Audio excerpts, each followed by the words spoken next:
Selamat pagi pemirsa. Baru-baru ini viral seorang crazy rich yang bernama Rita Kerang menampilkan rumah mewahnya yang terletak di kawasan elit Karanganyar City. Tersangka yang sering tampil di media sosial dengan memamerkan gaya hidup mewah dan kekayaannya diduga telah memanipulasi data dan laporan PBB untuk menghindari kewajiban pajaknya. Kecurigaan DJP bermula dari ketidaksesuaian mencolok antara nilai aset yang dimiliki tersangka dan jumlah pajak yang dilaporkan. Kasus ini bermula dari video yang diunggah sang Crazy Rich di laman YouTube-nya. Dalam video tersebut, ia memamerkan sejumlah aset berupa tanah dan bangunan yang ia miliki. Video tersebut kemudian menuai perhatian dari Direktorat Jenderal Pajak untuk diselidiki lebih lanjut.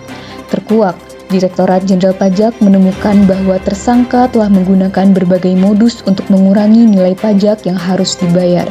Modus tersebut mencakup pengurangan nilai properti yang dilaporkan dan penggunaan nama-nama fiktif sebagai pemilik aset. Operasi penangkapan yang dipimpin oleh tim gabungan dan Direktorat Jenderal Pajak beserta kepolisian berlangsung di sebuah kawasan elit di Karanganyar City, tempat tersangka tinggal. Dalam penggeledahan yang dilakukan di kediaman tersangka, pihak berwenang menemukan sejumlah dokumen dan barang bukti yang memperkuat dugaan manipulasi pajak bumi dan bangunan yang dilakukan oleh tersangka. Setelah dilakukan pemeriksaan, diketahui tersangka memiliki total kekayaan yang fantastis, meliputi tanah dan bangunan senilai 150 miliar rupiah. Dan besarnya pajak yang seharusnya ia bayarkan adalah sebesar Rp299.980.000. Namun, ia hanya melapor sebesar 99 juta dari jumlah yang seharusnya ia bayarkan.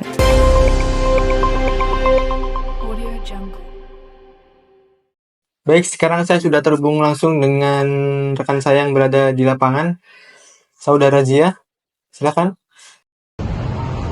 Baik pemirsa, saat ini saya sudah berada langsung di depan Polres Karanganyar City, di mana kini sedang berlangsung press release dari Polres Karanganyar City oleh Kapolres Brigjen Iqbal Andrian yang tentunya memberitahukan hasil penyelidikan Direktorat Jenderal Pajak atas dugaan penyelewengan pajak tersangka Hermalita Triwijayanti atau dikenal dengan Lita Kerang. Dalam press release tersebut, ia menyebutkan bahwa polisi telah menyita sejumlah dokumen dan barang bukti terkait. Namun, saat dimintai keterangan, tersangka LK menolak untuk memberikan keterangan terkait hal ini. Baik, jadi pada kemarin hari Rabu tanggal 15 Mei 2024 sekitar pukul 3 waktu Indonesia bagian Barat, tim gabungan kami melakukan operasi penangkapan di kediaman tersangka dengan inisial LK yang berlokasi di Karanganyar City. Penangkapan berlangsung dengan lancar tanpa adanya perlawanan dari tersangka. Dalam operasi ini, tim kami juga berhasil menyita sejumlah dokumen dan barang bukti yang menguatkan dugaan adanya penyelewengan terhadap pajak bumi dan bangunan tersebut. Tersangka saat ini telah dibawa ke kantor kepolisian terdekat untuk menjalani pemeriksaan lebih lanjut dan kami akan terus melakukan penyelidikan secara mendalam dan memastikan bahwa proses hukum berjalan sesuai dengan ketentuan yang berlaku. Kami juga menegaskan bahwa penangkapan ini merupakan bagian dari komitmen pemerintah untuk menegakkan hukum dan memberantas setiap bentuk penyelewengan pajak. Kami mengimbau kepada seluruh wajib pajak untuk selalu memenuhi kewajiban perpajakannya dengan jujur dan benar. Hukum akan ditegakkan tanpa pandang bulu.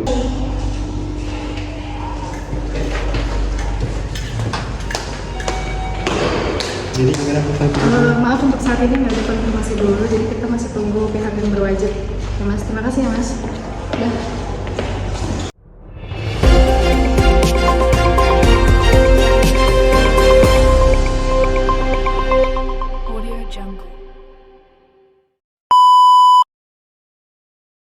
Solusi terkait penggelapan PBB yang dilakukan oleh Crazy Rich diantaranya adalah yang pertama, meningkatkan pengawasan dan audit terhadap pembayaran PBB. Pemerintah dapat memanfaatkan teknologi informasi dan analisis data untuk mendeteksi ketidaksesuaian dalam pelaporan pajak. Selain itu, audit dilakukan secara rutin dan mendalam bertujuan untuk memastikan bahwa semua pajak yang terhutang dibayarkan secara penuh dan tepat waktu. 2. Menegakkan hukum pajak dan memberi sanksi yang tegas. Menegakkan hukum pajak dan memberi sanksi yang tegas merupakan bentuk upaya untuk memastikan bahwa semua wajib pajak mematuhi peraturan perpajakan yang berlaku, termasuk untuk menghindari penyelewengan pajak yang dilakukan oleh wajib pajak. Selain itu, pemberian sanksi yang tegas juga diperlukan untuk memberikan efek terhadap pelaku penyelewengan pajak dan sebagai bentuk keadilan bagi wajib pajak lain yang patuh terhadap peraturan perpajakan. Yang ketiga, meningkatkan transparansi dan akuntabilitas dalam sistem perpajakan. Dengan meningkatkan transparansi dan akuntabilitas dalam sistem perpajakan dapat memastikan bahwa proses perpajakan dapat dilakukan secara terbuka, jujur, dan dapat dipertanggungjawabkan. Hal ini penting dilakukan untuk membangun kepercayaan masyarakat terhadap sistem perpajakan serta untuk mencegah terjadinya penyelewengan pajak yang dilakukan oleh wajib pajak. Yang keempat yaitu reformasi terhadap kebijakan pajak dan melakukan penyederhanaan dalam sistem perpajakan. Reformasi terhadap kebijakan pajak memiliki tujuan untuk meminimalisir celah hukum yang sering dimanfaatkan untuk penyelewengan pajak dan untuk meningkatkan efisiensi dan keadilan dalam sistem perpajakan. Selain itu, penyederhanaan dalam sistem perpajakan juga perlu dilakukan agar wajib pajak lebih mudah memahami sistem perpajakan yang terdapat di Indonesia. Yang kelima adalah melakukan sosialisasi dan edukasi terhadap wajib pajak akan pentingnya pajak terhadap pembangunan nasional. Sosialisasi dan edukasi terhadap pentingnya pajak terhadap pembangunan nasional merupakan kunci untuk membangun kesadaran, kepatuhan, dan partisipasi wajib pajak sehingga dapat menciptakan sistem perpajakan yang sehat dan tentunya untuk mencegah terjadinya penyelewengan pajak oleh wajib pajak.